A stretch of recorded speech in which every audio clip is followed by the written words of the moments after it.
నా పేరు సుబ్బయ్య. సరే, ఏం చేస్తుంటారు? నేను వ్యవసాయం చేస్తుంటాను. సరే, ఈసారి గెలుపొందే అవకాశాలు ఏ పార్టీకి ఎక్కువగా ఉన్నాయని చెప్తారు? టీడీపీకే ఉన్నాయి. మరి ఈసారి ఏంటి కాస్త గెలుపు అవకాశాలు తక్కువగానే ఉన్నాయి దానికి? ఎందుకంటే ప్రధానమంత్రి నరేంద్ర మోడీ గారు, కేసీఆర్ గారు, జగన్ గారు ఒకటే అవకాశాలు ఉన్నాయంటున్నారు. ముగ్గురు ఒకటైతే కదా తొందరగా ఓడిపోయేది. వాళ్ళు ముగ్గురు ఏకమైతేనే కదా తొందరగా ఓడిపోయేది. పార్టీకి నష్టం అంటారు? ముగ్గురు వాళ్ళకే నష్టం. వారికి అంటారు. టీడీపీకి ఏమాత్రం నష్టం? అస్సలు ₹1 కూడా లేదు. వాళ్ళు ముగ్గురు కలిస్తే టీడీపీకి లాభం ఎక్కువ వస్తుంది. ఇంకా లాభం అంటారు? ఇంకా లాభం వస్తుంది.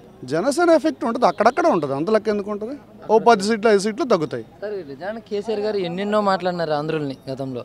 మరి ఇప్పుడు ఏ ఉద్దేశం మీద జగన్ గారికి ఇచ్చారంటారు? ఎన్నెన్నో మాటలు అన్నాడు. అందరితో పాటు ఎలక్షన్కి వస్తే ఆయన అన్న మాటలు రుజువు అవుతాయి. వారం రోజులు టైం పెట్టుకొని 20 లక్షల ఓట్లు తీసేపించి ఆయన ఎమ్మటి ఎలక్షన్కి వెళ్ళిపోయి ప్రతిపక్షం వాళ్ళకి ఓట్లు చేర్పించుకునే ఛాన్స్ కూడా ఇవ్వకుండా ఎలక్షన్కి పోయి నేను గొప్ప అంటే అట్లా తెలుస్తుంది. మరి అందరితో పాటు రావచ్చు ఎలక్షన్కి. అంత గొప్పవాడైతే అందరితో పాటు రావచ్చు ఎలక్షన్కి. ఆ రెండు ఒకేసారి వస్తే ఆంధ్రప్రదేశ్లో ఏం జరుగుతుంది, తెలంగాణలో ఏం జరుగుతుంది, బేరీజ్ వేసుకుంటారు.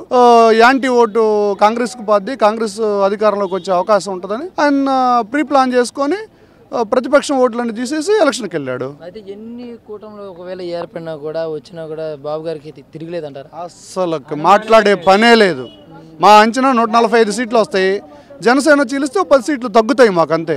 అంటే ఒకవేళ 135 వస్తాయి.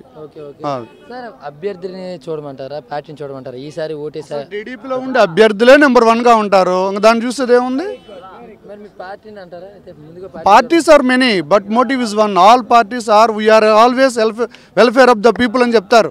పార్టీలు అన్నీ ఒకటే చెప్పే సూత్రం. దాంట్లో ఎవరున్నారు, అధినాయకుడు ఎవడున్నాడు, కింద స్థాయి నాయకుడు ఎవడున్నాడు, మధ్యలో ఎవడున్నాడు, ఈ మూటిని బేరీజ్ వేసుకుని ఓటు వేయాలి.